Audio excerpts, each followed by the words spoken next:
রান্না করেছি মটরশুঁটি দিয়ে দেশি মুরগি। এই সিজনে মটরশুঁটি দিয়ে আমরা হরেক রকমের জিনিস রান্না করে থাকি, তবে মুরগি মটরশুঁটি দিয়ে রান্না করলে এর টেস্ট কয়েক গুণই বেড়ে যায়। আজকে মটরশুঁটি দিয়ে মুরগির সেই রেসিপিটাই আমি আপনাদের সাথে শেয়ার করব। মটরশুঁটি দিয়ে দেশি মুরগি রান্না করার জন্য আমি এখানে নিয়েছি প্রায় 1 কেজি পরিমাণ মুরগির মাংস। মুরগিটা দেশি মুরগি ছিল বলে আমি এখানে চামড়া সহ টুকরো টুকরো করে রেগুলার সাইজেই কেটে নিয়েছি। আধা কাপ পরিমাণ মটরশুঁটি, কয়েক টুকরো আলু, 1/4 কাপ পেঁয়াজ কুচি, 1 চা চামচ ভাজা জিরার গুঁড়ো, কয়েকটি আস্ত কাঁচামরিচ, 1.5 চা চামচ হলুদের গুঁড়ো এবং 2 চা চামচ লাল মরিচের গুঁড়ো, প্রায় 3 টেবিল চামচ পরিমাণ আদা রসুনের বাটা, 2 টেবিল চামচ পরিমাণ পেঁয়াজ বাটা, 2 চা চামচ পরিমাণ লবণ, 1 চা চামচ জিরার গুঁড়ো এবং 1 চা চামচ ধনিয়ার গুঁড়ো।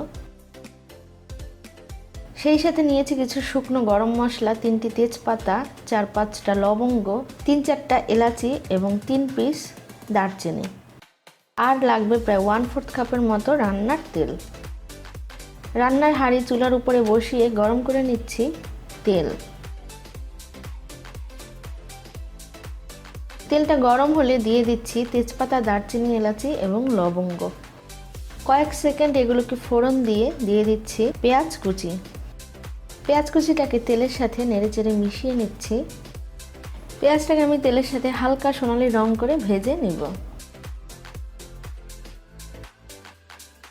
পেঁয়াজটা হালকা ভাজা হয়ে আসলে অন্যান্য মশলা অ্যাড করার জন্য দিয়ে দিচ্ছি সামান্য পরিমাণ পানি। এবার এতে দিয়ে দিচ্ছি পেঁয়াজ বাটা এবং সেই সাথে আদা রসুন বাটা।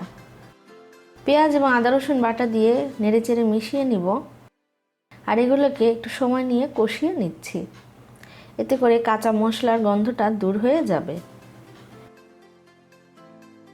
তেল মশলা থেকে আলাদা হয়ে আসতে আসতেই দিয়ে দিচ্ছি হলুদ মরিচের গুঁড়ো এবং জিরা ধনিয়ার গুঁড়ো।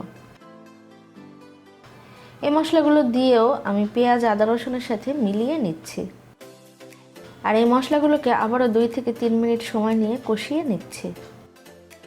তেল মশলা থেকে আলাদা হয়ে আসলেই বুঝতে হবে মশলাগুলো কষানো হয়ে গিয়েছে। মশলা কষানো হলে এখানে দিয়ে দিচ্ছি ধুয়ে রাখা চিকেন।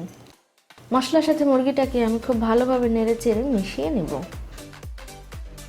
মটরশুঁটি দিয়ে কিন্তু আমি দেশি মুরগি রান্না করেছি, আপনারা চাইলে ব্রয়লার চিকেনগুলো এভাবে খুব মজা করেই রান্না করে নিতে পারেন।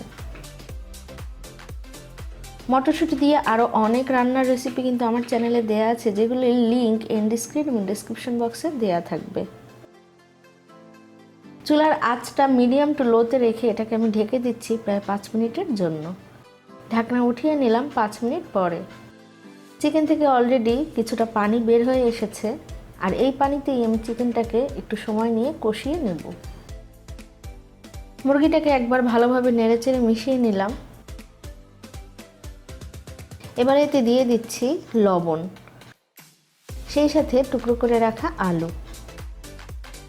লবণ এবং আলু দিয়েও আবারও চিকেনের সাথে ভালোভাবে নেড়ে মিশিয়ে নেব। আর এই আলু দিয়েও আমি চিকেনের সাথে একটু সময় নিয়ে কষিয়ে নেব।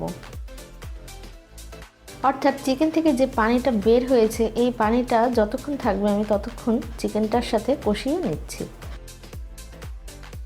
ঢেকে দিচ্ছি প্রায় 8 থেকে 10 মিনিটের জন্য।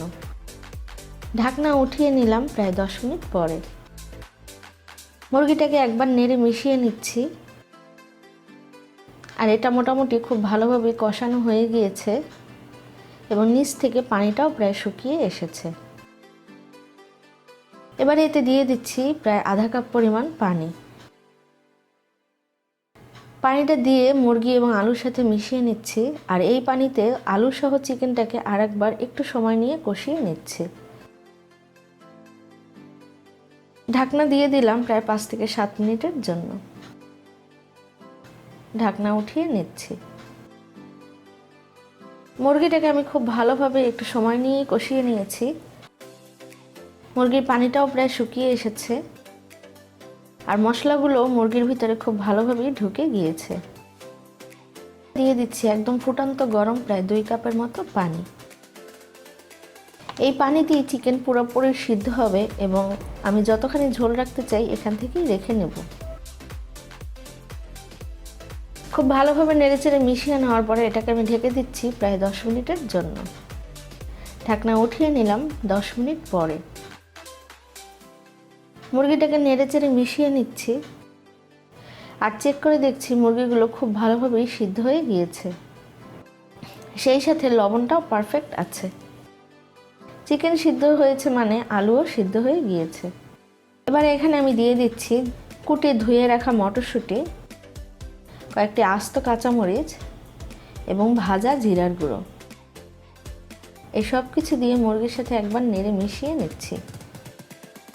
মটরশুঁটিটা সিদ্ধ হওয়ার জন্য এটাকে আমি ঢেকে দিচ্ছি 5 থেকে 7 মিনিটের জন্য। ঢাকনা উঠিয়ে নিলাম 5 থেকে 7 মিনিট পরে। মটরশুঁটি দিয়ে চিকেন রান্না আমার প্রায় হয়ে এসেছে আর মুরগির ঝোলটাও পারফেক্ট আছে। চুলার আঁচটা বন্ধ করে দিচ্ছি এবং পরিবেশন করে নিচ্ছি এই মজাদার মটরশুঁটি দিয়ে মুরগি রান্না। খুবই মজাদার এবং লোভনীয় একটি রেসিপি। আশা করছি আপনাদের কাছেও ভালো লেগেছে। যদি ভালো লেগে থাকে তাহলে সাবস্ক্রাইব করুন নিয়ান্স কুকিং ডায়েরি চ্যানেলটিকে এবং নিয়ান্স কুকিং ডায়েরি চ্যানেলটি সাবস্ক্রাইব করে এর পাশের বেল বাটনটি ক্লিক করতে ভুলবেন না। এতে করে আমি যখনই কোনো ভিডিও পোস্ট করব আপনি সাথে সাথেই এর নোটিফিকেশন পেয়ে যাবেন।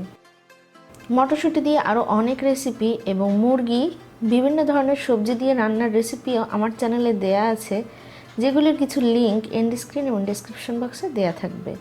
চলে আসবো আবারও কোনো নতুন রেসিপি নিয়ে। ভালো থাকুন, সুস্থ থাকুন।